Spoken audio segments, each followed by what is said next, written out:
Welcome to AI Daily Deep Dive, everyone. Now, today, things are a little different. You see this whole deep dive we're about to do into the biggest AI news, for today, Thursday, March 20, 2025. This is all researched, all generated by AI. It's kind of wild, right? It is pretty meta when you think about it, having AI analyze and summarize the latest advancements in AI. Yeah, it's kind of like AI reporting on itself. But anyway, our goal today is to sift through it all, figure out what's really important, what's actually moving the needle in AI, and then, what it all means for you. We've got a lot to unpack today. Everything from how the big players like Apple are approaching AI to a potential breakthrough and how we predict the weather, new ideas for making AI, smarter, this whole ongoing debate about what true AI really looks like, AGI, all that. Oh, and then how AI is shaping these really personalized experiences, which is kind of cool, but also maybe a little creepy. Yeah, that personalization aspect definitely has both its pros and cons, for sure. Yeah, and then finally we'll wrap up by discussing how all of this might be impacting our own critical thinking skills. I mean, are we becoming too reliant on AI? Are we getting lazy? That's a question a lot of people are grappling with, and rightfully so. We're interacting with AI systems more and more every day. All right, so let's jump right in, starting with Apple and their AI strategy. There's been a lot of talk, a lot of buzz lately about how Apple is approaching AI. Some say they're falling behind. Yeah, it's interesting, isn't it? You see these headlines saying Apple is lagging behind, but when you actually dig into the research and analysis, it seems like Apple is being very deliberate, like they have a plan. Right, like it's not that they're not doing anything with AI, they're just doing it the Apple way, you know what I mean? Absolutely. While their AI advancements, especially with Siri, are perceived as slower compared to, say, Google or OpenAI, Apple's playing to their strengths. And their strength is this incredible integration of hardware and software, which they control from end to end. That's a huge advantage. You know what I mean? Think about it. They control that whole user experience in a way that very few other companies can. Right. It's not just about AI for them. It's about making these beautiful devices, these sleek, intuitive operating systems, and then tying it all together with their services. It's that whole package. That's their bread and butter. Yeah. And let's be honest, a lot of Apple customers value that highly polished experience, Yeah. maybe even more than having the absolute latest, most cutting-edge AI in every single feature. I think you're totally right. For a lot of people, that Apple experience is what they're buying into. And their upcoming lineup seems to reinforce that. Exactly. Think about the iPhone 17 rumors, an ultra-thin Air model, an Ultra with a massive battery. This is a classic Apple, focusing on what they do best, beautiful, powerful hardware. It's like their hardware is the star of the show, and the AI is sort of working behind the scenes to make it even better. And don't forget the software. I mean, we're hearing iOS 19 is going to be a huge redesign, the biggest since iOS 7 back in, 2013, plus updates to macOS 16 and iPadOS 19. People get excited about this stuff, It's not just about Siri getting a little bit smarter. So it seems like Apple's strategy is to double down on what makes them Apple. Keep those core products strong and then weave in the AI more subtly to enhance what's already there instead of making AI the main attraction. Yeah, it's about that seamless integration. You don't necessarily see the AI working, but you feel it in how smooth and intuitive the experience is. Right. So the story isn't really that Apple is falling behind, it's that they're playing a different game. Yeah, they're focusing on what they do best and integrating AI on their own terms. And you can't count them out. They have a history of delivering incredible products, so even if Siri isn't quite there yet, it doesn't mean they can't turn it around and really change the game down the line. For sure, they've surprised us before. Okay, let's shift gears a bit. Let's talk about this new AI-powered weather prediction method, Aardvark Weather. I mean, that name alone is kind of catchy. It's certainly memorable, but the name isn't the most impressive thing about it. What's really remarkable is how fundamentally different Aardvark Weather is from traditional weather forecasting. I mean, we're talking about a whole new approach. So how does it work? I mean, isn't weather forecasting already pretty high-tech? It is. But the traditional approach relies on these supercomputers, right? Like huge, powerful machines that are crunching tons of data collected from all these specialized weather instruments and equipment. Right. You've got weather stations, satellites, balloons, ships, planes, you name it. Yeah, I mean, that's a lot of data, a lot of processing power. Exactly. But with Aardvark Weather, which, by the way, was developed by a pretty impressive team. Yeah. The University of Cambridge, the Turing Institute, Microsoft Research, and ECMWF.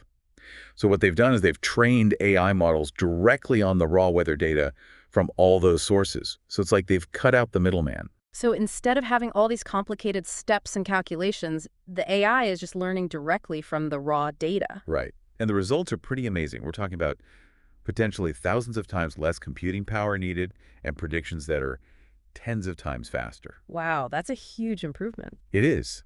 And the potential implications are pretty massive. Professor Richard Turner, one of the researchers involved, called it a completely different approach, one that could extend accurate forecasts out to, get this, 8 days. And we could potentially see hyper-localized predictions. Right. Think about, tailored forecasts for specific farms in Africa, or super accurate wind speed data for renewable energy in Europe. I mean, that kind of granularity is a game changer. Yeah, it's one thing to know it's going to rain next week. It's another thing to know exactly when and where and how much rain to expect. Right. And the ability to make accurate long-range predictions for specific locations could revolutionize so many industries, from agriculture to energy. I mean, especially for regions of the world that don't have access to the kind of advanced weather infrastructure we have in, say, the US or Europe, this could be life-changing. Yeah, Dr. Scott Hosking talked about how this could democratize weather forecasting. I mean, imagine farmers in developing countries, policymakers, disaster relief organizations. They would all have access to this incredibly powerful tool. Yeah, being able to anticipate and prepare for extreme weather events could be a huge advantage. Absolutely. Dr. Anna Allen, another researcher on the project, highlighted that Aardvark could even help improve forecasts for things like hurricanes, wildfires, those more severe events that are becoming increasingly impactful, unfortunately. That's huge, right? I Yeah. mean, if we could get more accurate and earlier warnings about those kinds of events, it could really save lives. No question. It's really promising research. And it builds on earlier work by companies like Huawei, Google, and Microsoft, who were exploring ways to use AI to streamline certain parts of the traditional forecasting process. So they were already experimenting with AI in weather forecasting, but Aardvark seems to be a real leap forward. Yeah, it's a pretty significant advance. What's really impressive is that Aardvark achieves this level of performance using only about 10% of the input data that existing systems require. And in some areas, it's actually outperforming even the U.S. national GFS. So it's more accurate and more efficient. Pretty incredible. Yeah, it really seems like we're entering a new era of weather forecasting, and AI is playing a starring role. Okay, next up we have this new concept for scaling AI called inference time search. This sounds a bit more technical. It is a bit more under the hood. So traditionally, when people talk about scaling AI, what they mean is making those models bigger, training them on these massive, massive data sets, and using more and more powerful computers. It's a bit of an arms race. Yeah, it's like bigger is always better in the AI world. Right. But this inference time search approach, which was proposed by some folks at Google and UC Berkeley, it offers a different way to potentially boost performance without having to constantly train these enormous models. So it's not about teaching the AI new things, it's about how it uses what it already knows. Exactly. So the idea is this. Instead of just giving one answer, the AI actually generates multiple possible responses to a question, and then there's this mechanism that sort of acts like a judge. It evaluates those responses and picks the best one. It's like the AI is double-checking its own work. Yeah, that's a good way to think about it. And the researchers claim that this self-verification process can really improve the accuracy and quality of the output. They actually found that an older AI model, Gemini 1.5 Pro, was able to outperform some of the more advanced models on certain science and math benchmarks simply by using this technique. Wow, so an older model using this new technique can beat out these newer, bigger models. That's fascinating. But I'm guessing there are limitations. There's always a catch, right? Right. There are definitely some caveats. So for inference time search to work effectively, you need what's called a reliable evaluation function. That function is basically how the AI, or the system, figures out which of those generated responses is actually the best, most correct answer. Okay, so if you ask a simple question with a clear right answer, it should be pretty straightforward, like, what's the capital of France? Exactly. But what happens when you ask a more complex question, or one where there isn't a single right answer? A question where it's more subjective or open-ended. In those cases, creating that reliable evaluation function, it becomes much, much harder. So it's not a silver bullet solution. Right. And some experts, like Matthew Gaziel, have pointed this out. They're skeptical. They say for certain types of questions, this might work really well, but for others, it's not so clear. And then Mike Cook, another AI researcher, he suggested that inference time search might be more of a clever workaround for some of the known issues with AI. like confidently producing incorrect answers. It's not necessarily a fundamental advancement in the way AI reasons. Right. So it might improve things in some situations, but it's not a guarantee of, super intelligent AI. Exactly. And it kind of highlights this ongoing challenge in AI. We're still trying to bridge that gap between how AI reasons and how we as humans reason, especially when it comes to those more nuanced subjective tasks. Okay, so while it's an interesting idea, it's probably not going to revolutionize AI overnight. Probably not. It might have a real impact in certain applications, especially where efficiency and cost are really important, but its broader impact remains to be seen. All right, let's move on to something that's always guaranteed to spark a debate. Let's talk AGI, artificial general intelligence. We're seeing these really bold predictions about AGI being right around the corner, but then you also have experts saying, hold on, not so fast. It's a topic that really captures the imagination, doesn't it? On the one hand, you have these tech CEOs, the big names like Dario Amodei from Anthropic, Sam Altman from OpenAI, and they're saying AGI is coming and it's coming soon. We're talking about AI that can think like a human, solve complex problems, maybe even surpass human intelligence. I mean, those are some pretty big claims. They are. Amadei even threw out a specific timeline, saying that AI could be as smart as a Nobel laureate by 2026. And Altman has hinted at the emergence of superintelligent AI. Those are some very specific and very bold predictions. Right. But then on the other side, you have these more, let's say, grounded AI researchers, people who've been working in the field for a long time, and they're saying, hold on a minute. Let's not get ahead of ourselves. Yeah, maybe pump the brakes a little bit on the hype train. Exactly. People like Thomas Wolfe from Hugging Face, he's called these near-term AGI predictions wishful thinking. And he has a background in physics, and he points out that a lot of the biggest breakthroughs in science, they come from asking completely new questions, questions that nobody had even thought of before. And he doesn't believe that current AI models are capable of that kind of truly original thought. So it's like they're really good at answering the questions we already know to ask, but not so good at coming up with those groundbreaking out-of-the-box ideas. Right. And this ties into a bigger question. Is the current path of AI development really focused on teaching AI to think in new ways, to be truly creative? Or is it just about making AI better at what it already does, like processing information faster, recognizing patterns more accurately? That's a good question. It's like, are we just making AI more efficient, or are we actually trying to replicate the essence of human intelligence? Yeah, it's a fundamental question, and it's one that these AI realists, as some call them, are really pushing on. People like Demis Hassabis from Google DeepMind, Jan LeCun from Meta, they're all kind of in this camp. They're excited about AI, but they're also cautious about overhyping its capabilities. And what's their take on AGI? So Hassabis thinks that true AGI is still at least a decade away. And LeCun has even said he's not sure if large language models, the kind that power ChatGPT and Bard, will ever get us to AGI. He thinks we need a different approach. So if it's not about making these models bigger and bigger, what are they suggesting? Well, a lot of them are pointing to the importance of things like creativity, intuition, the ability to generate truly novel ideas. And there's actually a researcher, Kenneth Stanley at Lila Sciences, who's doing some really interesting work on this. He's looking at what he calls open-endedness in AI, trying to replicate the human ability to just come up with new concepts, new hypotheses, new ways of thinking.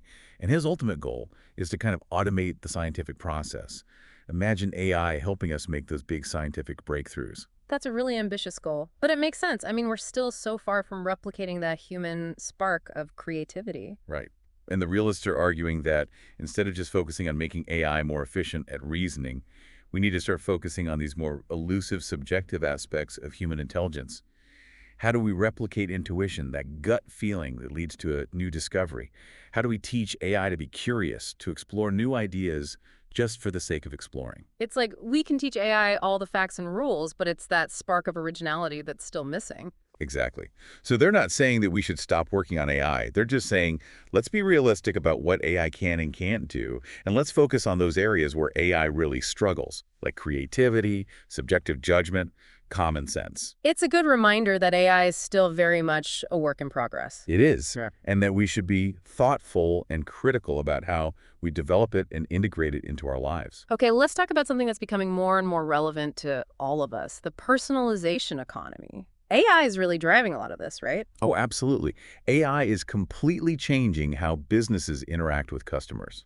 It's all about tailoring products and services to our individual preferences, and it's happening across a ton of industries. I mean, we see it everywhere, right? Amazon recommending products, Netflix suggesting shows, Spotify curating playlists. It's everywhere, and it's getting more sophisticated all the time. Right. Take Sephora, for example. They have these virtual artist tools where you can try on makeup virtually, see how different shades and products would look on you. Yeah, I've seen those. They're pretty cool and kind of addictive, to be honest. Right. And that's the point. It's about making the experience more engaging, more personalized, which hopefully leads to, more sales. So it's not just about recommending things you might like, it's about creating these personalized experiences that keep you coming back for more. Exactly.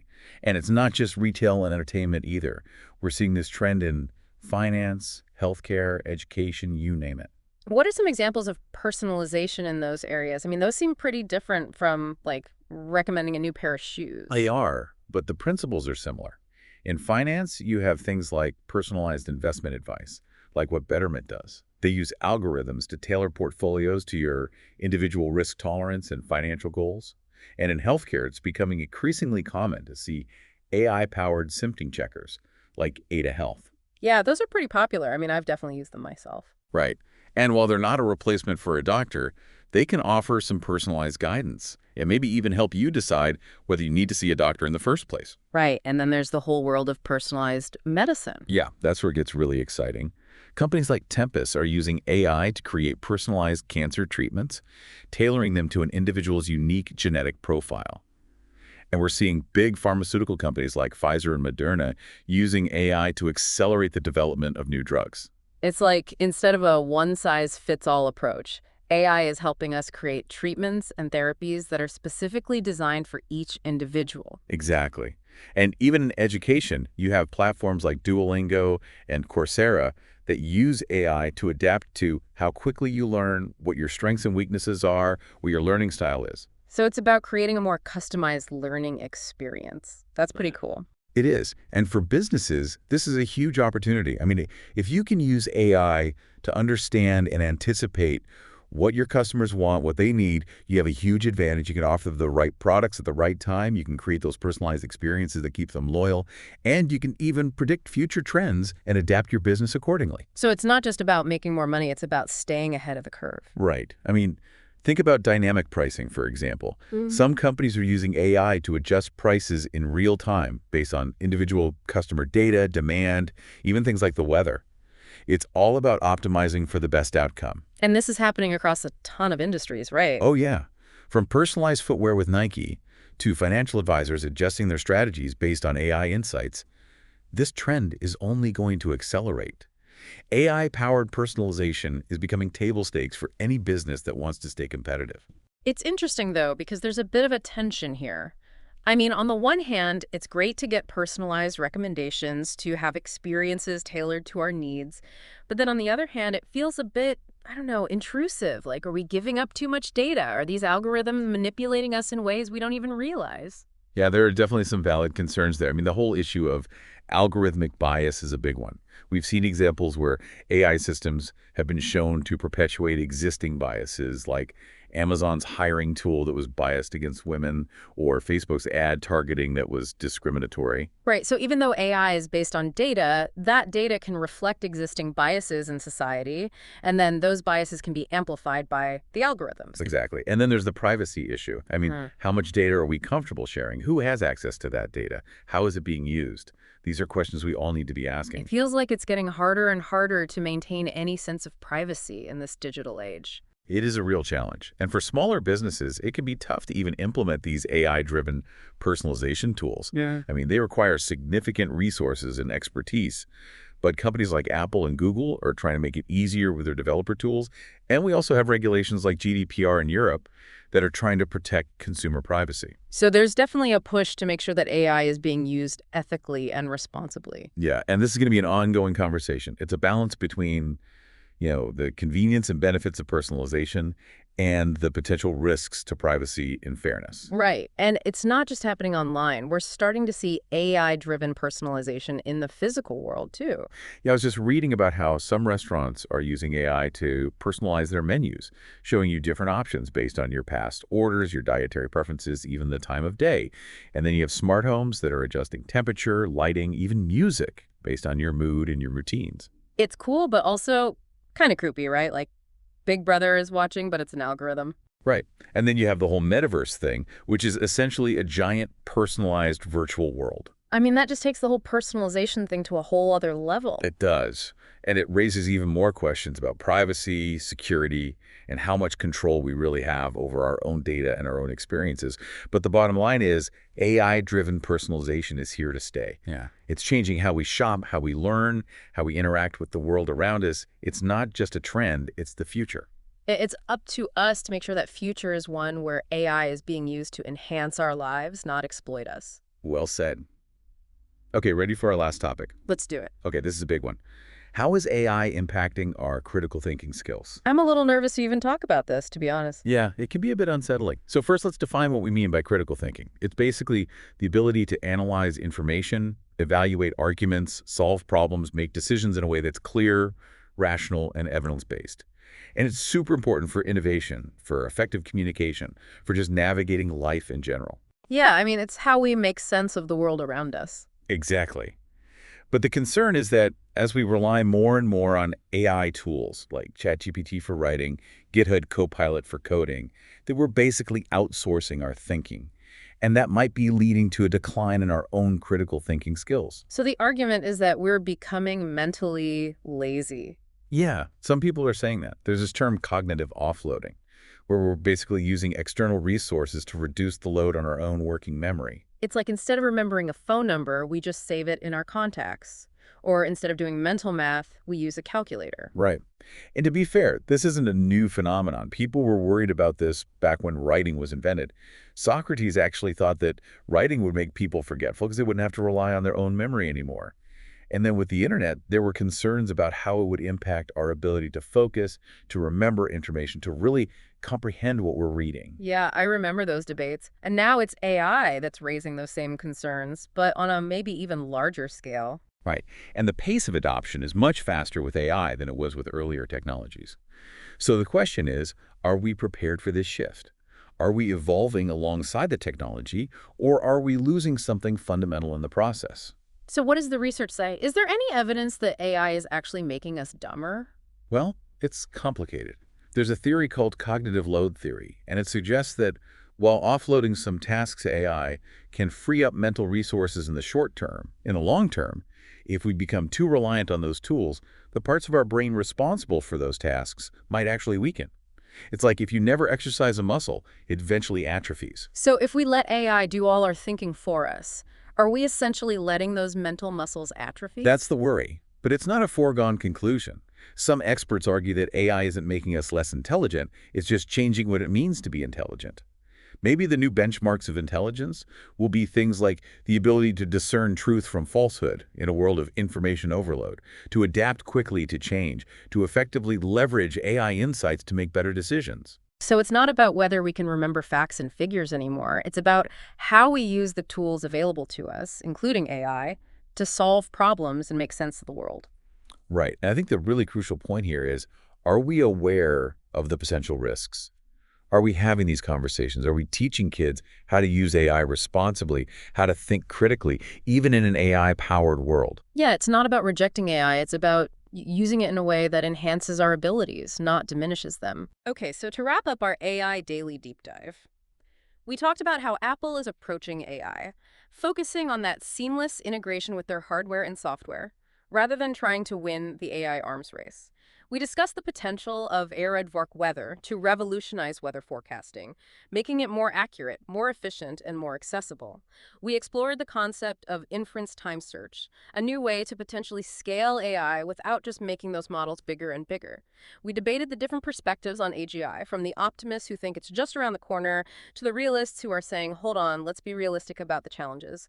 We discussed how AI is shaping the personalization economy, creating these incredibly tailored experiences, but also raising questions about privacy, bias, and control. And finally, we tackled that big, thorny question of how AI might be impacting our critical thinking skills and whether we're prepared for this cognitive shift. It's a lot to process. Hmm? What's clear is that AI is not just one thing. It's this collection of technologies that are evolving at an incredible pace. And it's impacting everything from how businesses operate to how we live our daily lives to how we think and learn. And the choices we make now about how we develop and integrate AI are going to have a huge impact on the future. Absolutely. Thanks for joining us on this AI-powered journey. We'll see you next time for another AI Daily Deep Dive.